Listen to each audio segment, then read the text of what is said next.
Everyone, I'm Larissa Russell of Creative You, and I'm your host of the Creative Soul Healing Podcast. Here's where we talk about the connection between creativity and healing by interviewing amazing creatives, spectacular healers, and inspiring people who have used creativity in their healing. What does it mean to be creative? What is creativity? You don't have to write a best-selling book or paint a masterpiece or even play in a rock band. Creativity is in everything that we do, in the ways we think, in the way we run a business. In our everyday lives, we are creative all the time. Let's talk about how we are creative and how creativity helps us heal mentally, physically, and emotionally, right now on the Creative Soul Healing Podcast. Hi everyone, Larissa Russell of Creative You Healing. Welcome to the Creative Soul Healing Podcast. Today I have with me Kimberly Crowe. Kimberly was part of our second annual Loving, Healing, Creating Summit we ran in February and shared with us guided process to release from the chaotic mind. You can still get access to the summit at www.creativeviewhealing.com. Kimberly Crowe is an everyday mystic. Kimberly is an internationally known visionary teacher, artist, and transformational healer with 30 years experience. She's a code activator and is the sacred witness to the inner awakened mastery. I am Retonements. Guided by your authentic power, Kimberly can tap directly into your soul to help you achieve your purpose and passions in life. With precise inner vision and loving compassion, Kimberly will work with you to identify and release energetic blocks and imbalances that have kept you limited. She can assist you in letting go of fear and negative thought patterns so you can truly live your most passionate and successful life. So welcome, Kimberly. Thank you. Thank you for having me on today with you. This is wonderful. It is, and I'm excited to have you here.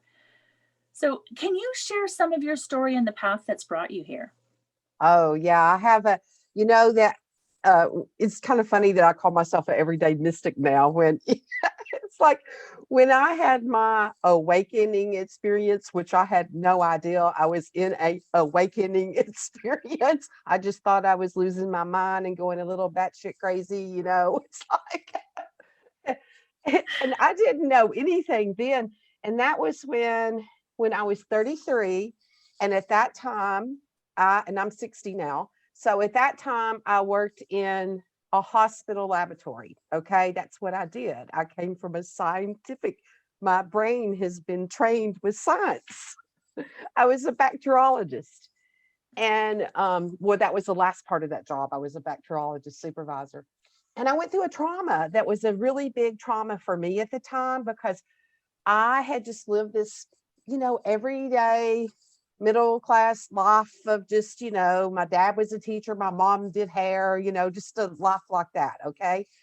And my now deceased, my husband then just didn't come home.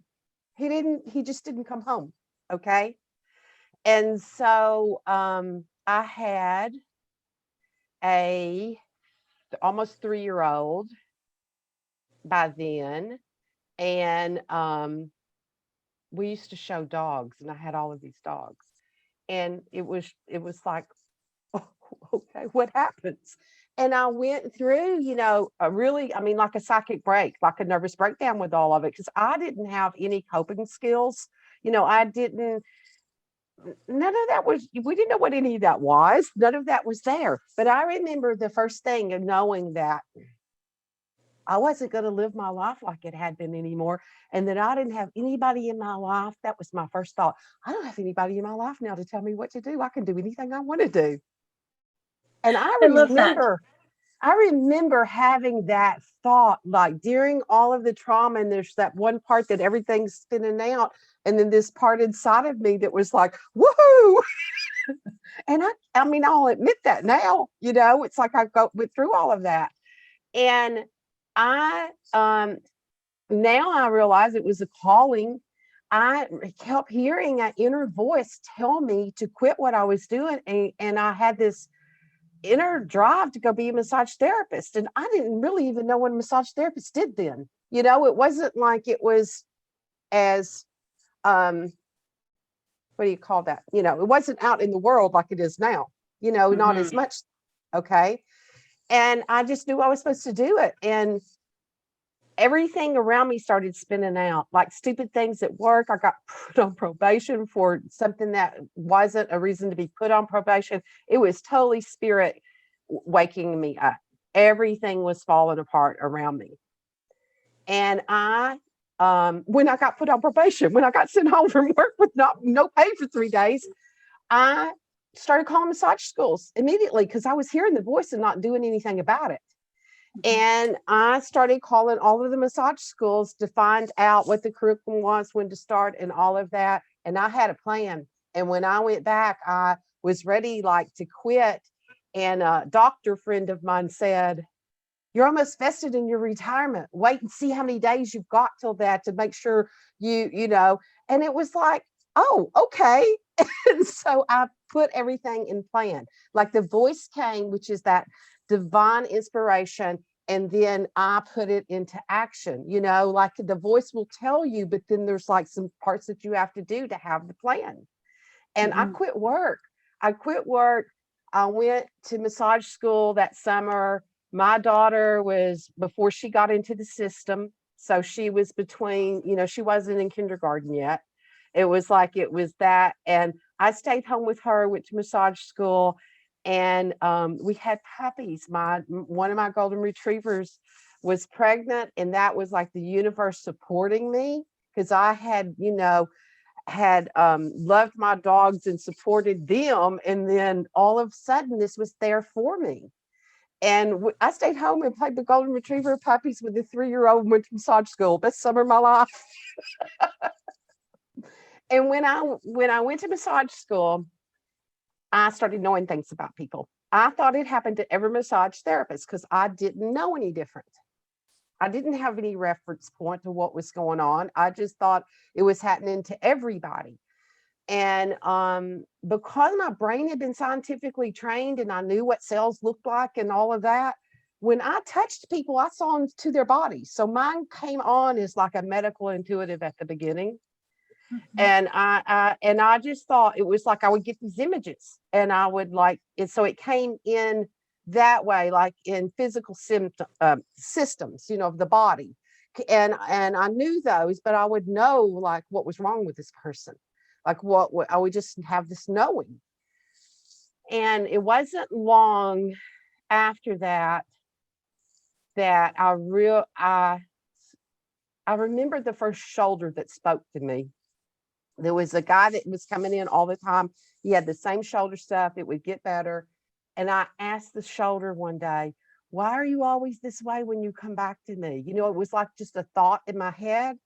And when I had the thought and my hands were on him, suddenly I saw like images of what had happened to him in his childhood. I saw a belt go across his shoulder. And it shocked me, it startled me. And I remember I started crying and I was like, oh my goodness, because it was so much emotions that was in there, and those emotions that had been trapped in his body for so long, hit my field. So those things started just naturally occurring to me. And I started talking about it to other massage therapists. Well, they were like looking at me like deer in the headlight because I thought it happened to everybody. And I had friends that guided me, to go, you got to go find out what this is. And so I started studying energy work. And I went to every class that I could get my hands on in the moment, in that time period. I was studying everything. And I realized my daughter could see energy. I noticed that she would look above me and around me when she was talking to me. And so I realized she could see. And that was another part that inspired me, drove me, whatever, that I had this magical, 3-4-year-old that I thought she would have questions and that I needed to have these answers for her because nobody had ever gave me these answers and I needed to know this stuff. So that was another reason I was trying to study everything. She never had a question because it was just the way she saw the world. So it just was for her, like whatever color she saw in somebody's aura, blue was just blue. It didn't mean anything else.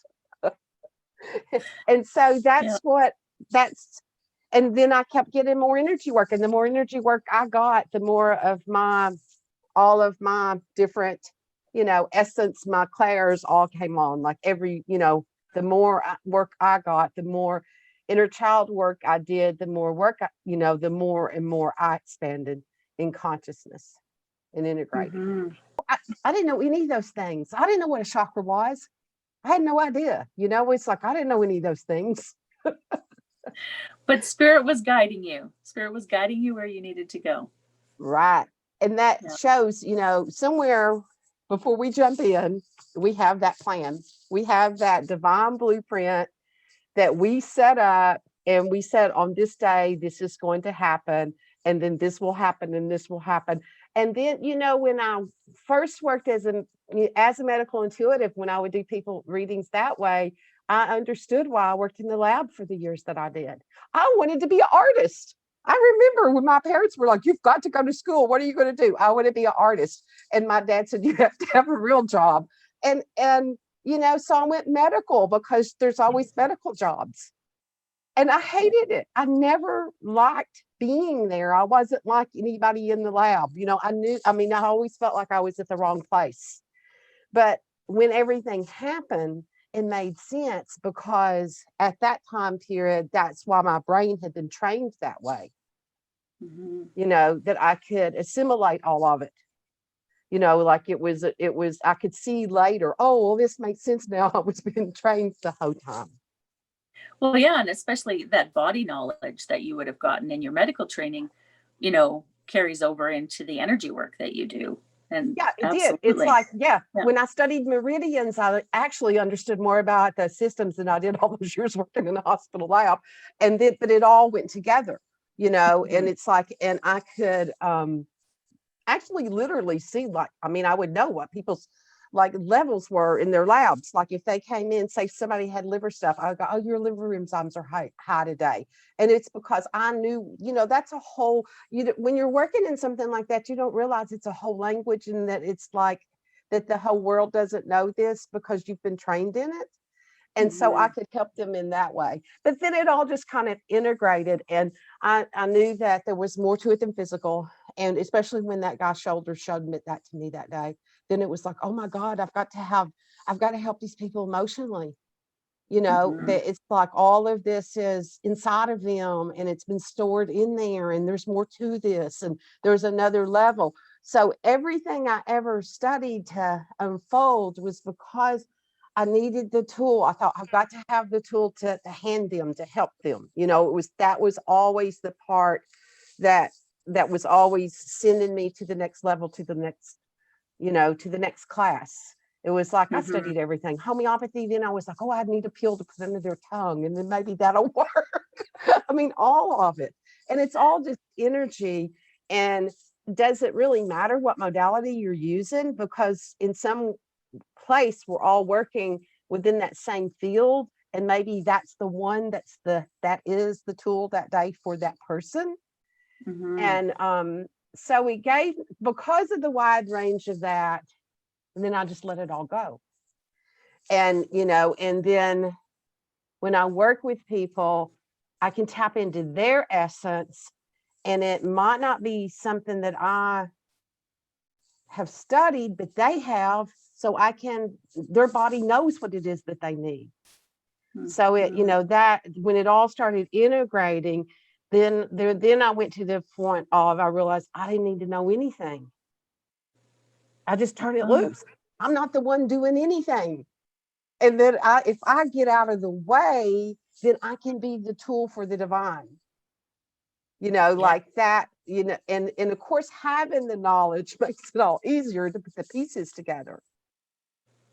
But so that was when you wake up to that, you wake up to the first, you think that somebody's doing things to you in life. I went through that with the divorce. Somebody did something to me. Then I went into the phase of, oh, I'm responsible for everything I create. And then I went to the next level of, oh, spirit just dreams me in. I'm like, I just get out of the way. And that's when you step into a whole different flow. When you step into that place of, okay, divine, dream me in today. What are we going to do? And that's what happens in my artwork and everything else, you know, Yeah. when you come at that level. So did that answer your first question? Question one. But it's interesting what you say, you know, like when you step out of your own way and let divine take over, right? And we really struggle with that. It's like just step out of the way and allow. But we get so caught up in we have to be an active participant in everything. And if we can just let go sometimes, everything does the right thing. Yeah, that's when you, I mean, because the ego's always going to be here, really. And it's when you move out of that place that your ego is the tool for the divine. You know, it's like when you surrender, you're not quitting, you're not giving up. You have moved into the place that I am a tool of the divine. So, you know, it's like, and so it's like, use me. But when I say use me, I don't mean like, Yeah. use me, utilize me. Yeah. So it's a whole different, it's a whole different way of being when you move into that, when you start Yeah. moving into that place of it. And I still have to surrender, you know, in that, and in those processes, listening in, then like downloads would come to me, you know, like I would see the downloads, I would see I would go to a class, and whatever it was that they were teaching wasn't the same class I was in. And you know, I started realizing that, and that it was, and that each place I went was more like, okay, so the book fell out of the bookshelf that took me there, but it was to like awaken something that was already there, something that's ancient and future all at the same time, you know. And that so we're awakening our own accumulated knowledge. I Yeah. feel like I like that's that. what it is. And that we all can tap into that quantum field at any time, you know, that it's there for us. If we get out of the way, then we can tap into it, or it can tap into us. However, maybe that's the way it happens. If the chicken was first or the egg, which way is it? Sure. I don't know. So Yeah. then what does healing with creativity mean to you? Healing with creativity. Oh, I think that healing with creativity, that's when we really step out of the way and we let those creative juices come through us. You know, it's like and you get to explore like a child. Like I'm getting to explore that my granddaughter's 3.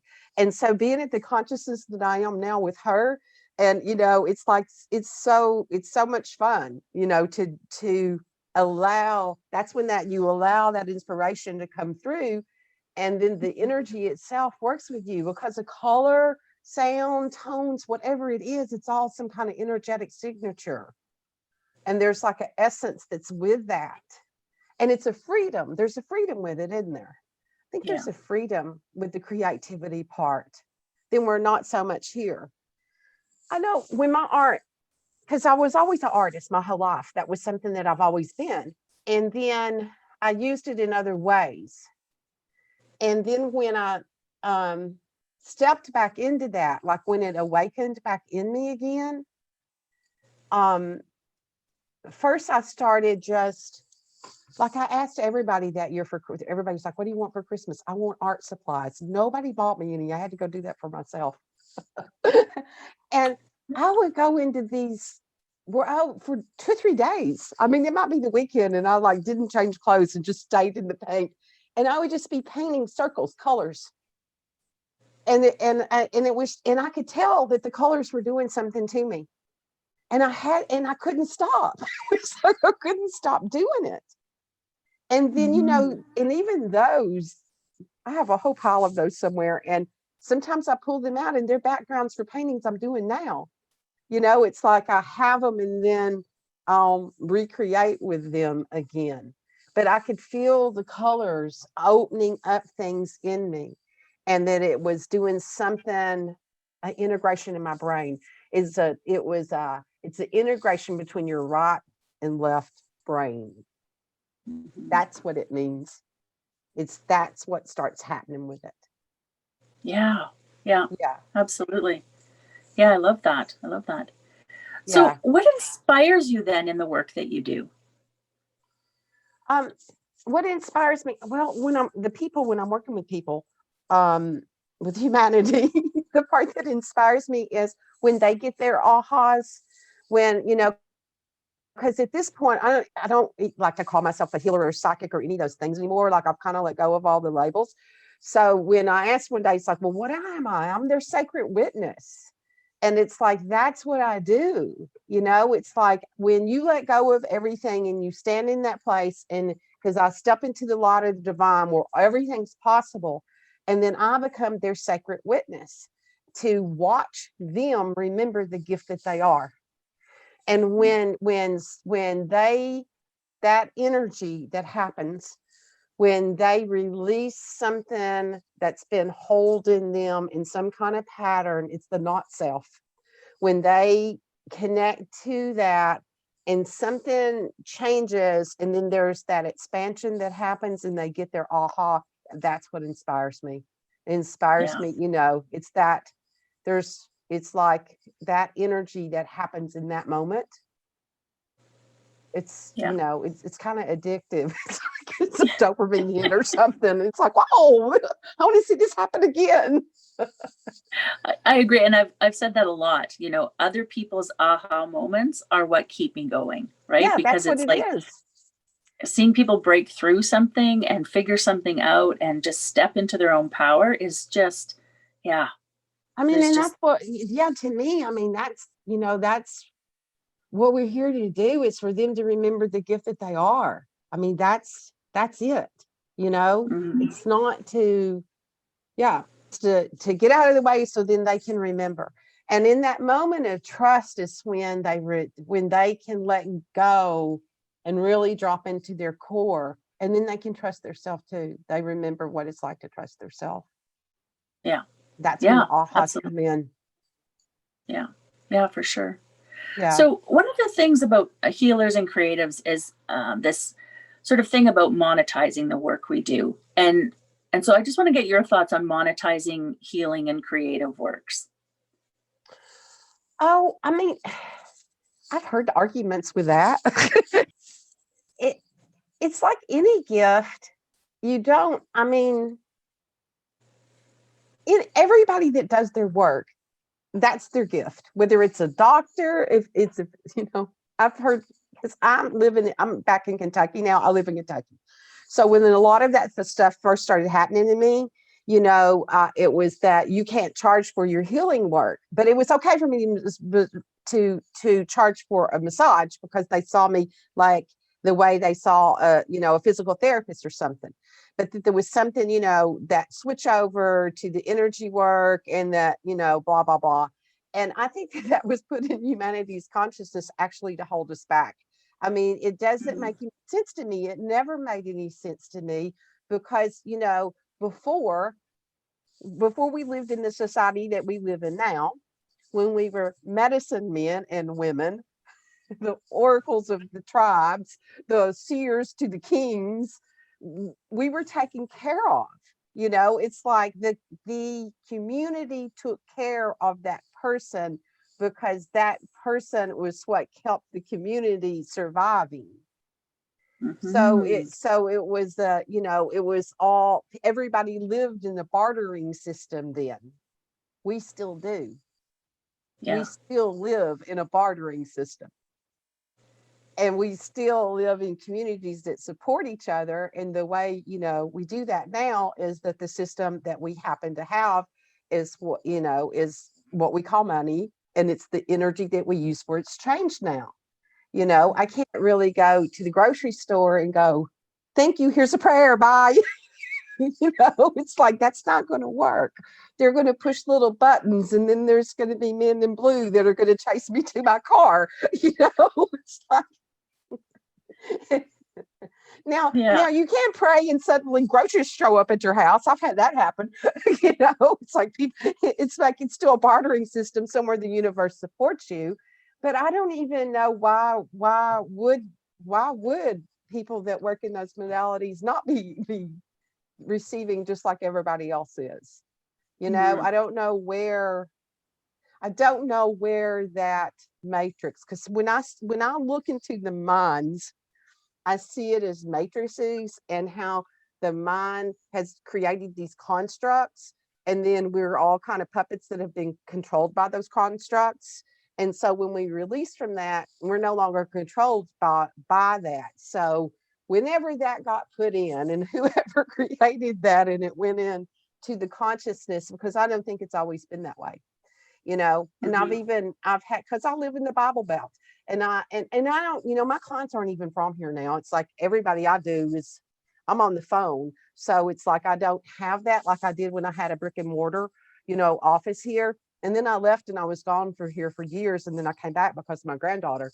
But I did have that a lot with, when I saw people in person that were from the area, that they had that like Jesus didn't charge and whatever and all of that. And it's like, they don't know any of that. Somebody told them that. They don't really know. I mean, the truth is, they don't really know.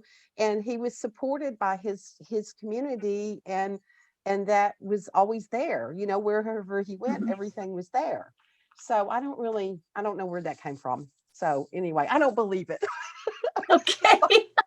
We're all here. Good answer. All right. And we're here to receive from our gifts. So what is the creative healing modality that you use the most for yourself? It's tapping into spirit myself. It's like now none of mine are separate. So I don't seem to have a modality, because it all kind of went into, I threw it all into the basket, shook it all up, and then it just kind of comes out. So if I get a trigger myself, then it's recognizing it and knowing it, and then I set with it. So my first thing that I probably do is, well, first I release from the mind of humanity. It's like I release from that chaotic mind that I know I have plugged into, and that somewhere out there I think there's an answer, when all the answers are inside of me. So I disconnect from that, and that's one that spirit showed me, gave me. It was how to disconnect from that, or to just do it. So I disconnect from those mind constructs and drop into my heart.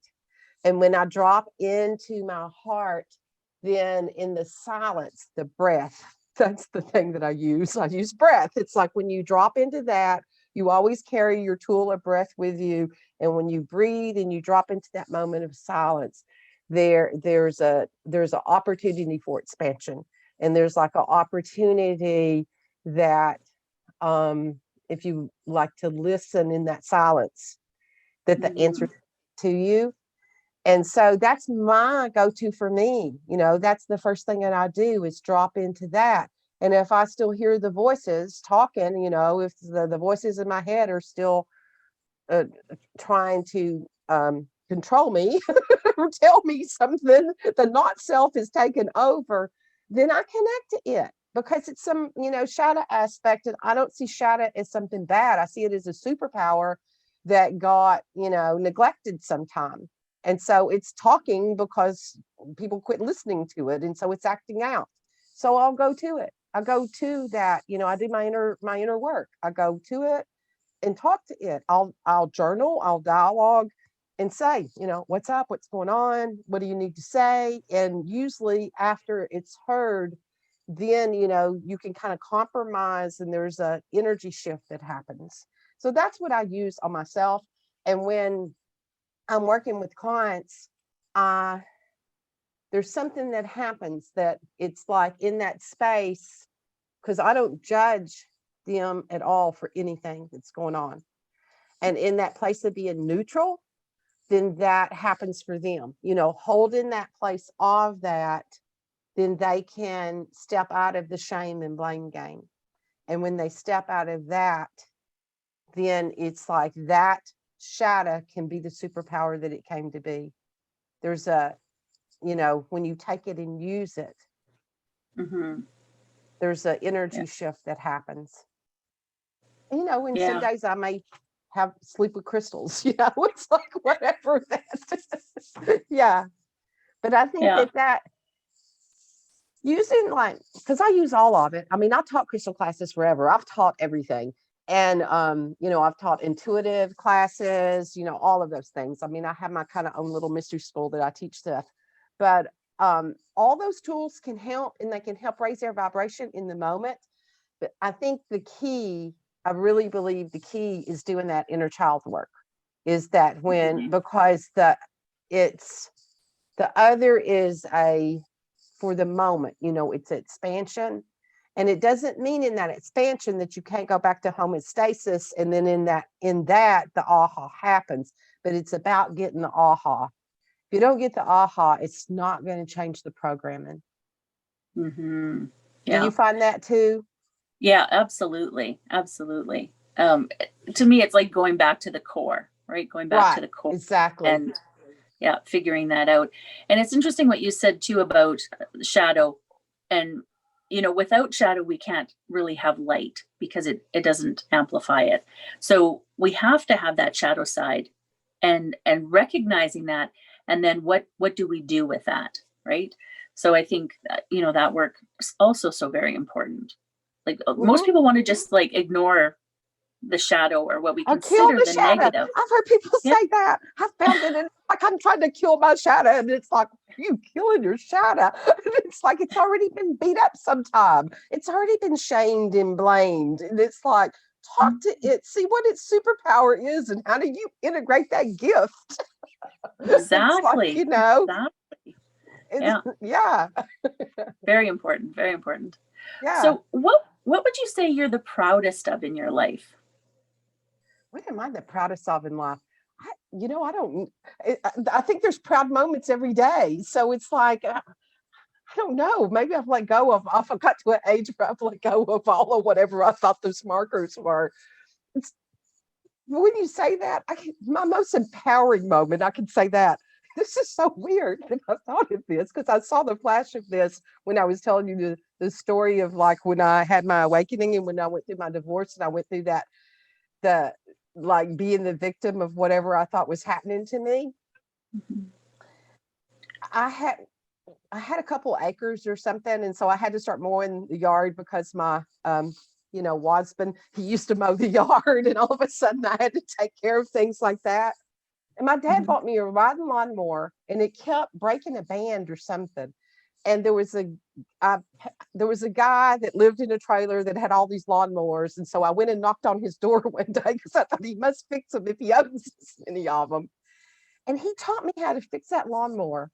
And I remember the first day that it broke while I was on it, and I fixed it myself. And in that moment, it was so empowering. That was, and so for a long time, the mower was like my power symbol. I wouldn't let anybody else mow the yard. It was like, no, this is like empowerment for me. And it was going from that I wasn't a victim anymore, and that I could take care of myself, and that, wow, I fixed a lawnmower. It was such a, because I didn't have that skill and didn't think that I could do something like that. But that's my proudest moment, was the day I fixed the riding lawnmower. And there's something to be said for that, right? And like something that you don't typically do, you've given that over to somebody else, and then you're responsible for it and you do it. Yeah, that's empowering. Yeah, instead of laying there and crying, like, when it was like I did it. And I never forget that day, that like rush of energy going through my body, and it was just like, yes, and it's like that, you feel that, and it's like that, the energy of that. So yeah, those wins are big wins in their life. When we move from that, that we went into victimhood, into this, this strength, the difference in between that. Yeah, absolutely. Gosh, that's funny that's what come up. but it's a great sort of analogy for life, right? Yeah. And yeah. So if you could change one aspect of our society through your work, what would it be? That somewhere that we all realize the gift that we are, and that we came here to be that gift for humanity. And it's through, the light, the love. And when we can all be compassionate and be in our compassionate heart and see all of humanity, just stand in their shoes for that 1 second, to be there in that moment, then I think we let go of all the judgment, and then there won't be wars anymore. Yeah. It's like when we all ascend to that level. I mean, that's what we're here lovely. for some reason, to step out of that game of whatever that is. Yeah. And I think this past year, especially, we're starting to see that shift. I mean, it's been happening slowly, but I feel like there's been a huge movement this past year into that. I mean, and you can see it in the polarity that's happening and the fight that's happening against it, right? But the people are starting to have an understanding of their importance in community, their importance in the world, their importance and the energy that they're putting out. So they want to put out more positive energy. Well, my whole belief with this situation, that the whole globe has been in 2020, that humanity dreamed it in, because we can't, for it to be as big as it is and to be in a whole global thing, somewhere within us, we all created that within a hive mind, because the shift had to happen. Mm-hmm. And, and I mean, my first thought when that, when that, what could be tragedy, the wave of that went, I thought, this is it. This is when we move into our compassionate heart. And then there was times to witness some of it that I was like, oh God, we're not going to make it. People are fighting each other over masks. I mean, really, it's like, and so I really believe that it is an opportunity, that it's here as an opportunity to be in that place of compassion, because and the healing that happened with Earth herself, humanity would have never put itself in timeout. And as soon as that happened, as soon as we went into timeout, then look how fast Earth herself healed. Mm-hmm. I mean, it was like amazing, and so she's leading the way and showing us she's going through ascension whether we do or not, and it's like, might as well get on the game board. A long time ago, Earth herself, Gaia, is what, the spirit of Earth, told me that we will all, when I finally, because I really didn't care a lot for humanity. I had a lot of judgment over humanity from a long time. I mean, I could, as a child, I'd think, oh, they're so human. And I always kind of carried that. And one day in a meditation, I remember connecting to the heart of Earth herself, and she showed me how much she loved humanity. And that she never holds anything against us, and how much she loves us. And she said to me, when you all love each other the way I love you, is the day that you all awaken and ascend. And you'll keep doing this until you step into that place. So we'll keep doing it until that's what it's about. We will keep doing it until we step into that. So that's, it just happens here. Absolutely. Yeah. So imposter syndrome. So as women, we tend to really struggle with imposter syndrome. I know healers, creatives do as well. What are your thoughts on imposter syndrome? Have you struggled with that yourself? If I did, it was early on, because I think as soon as I turned everything over and I knew I wasn't the one that did it, I didn't have that anymore, because it sometimes when, like a client, like if I've done a reading or something with somebody, it's 5 years later and they see me. Of course, they remember me because, they had this big experience, and I might not remember the experience. And when they start telling me stuff, there's a part of me that kind of goes into, I told you that stuff, because I'm just me. I'm just me walking around. I'm still me with when I step out of that role, I'm still me with the personality and everything. And then I kind of, may go, what? And then it's like, oh, it's not me. It's when I when I step into that place of the divine, I'm not the one doing it. So all things are possible, So I think when I came into harmony, alignment with that, I don't really have that anymore that comes up. But I don't maybe this is imposter syndrome, because I started to say, but I'm pretty authentic wherever I go. So I don't try to be something I'm not. Mm-hmm. You know what I'm saying? I think that maybe sometimes that might come up when maybe we're not quite, I don't know. I have to think about that one. Okay, fair enough.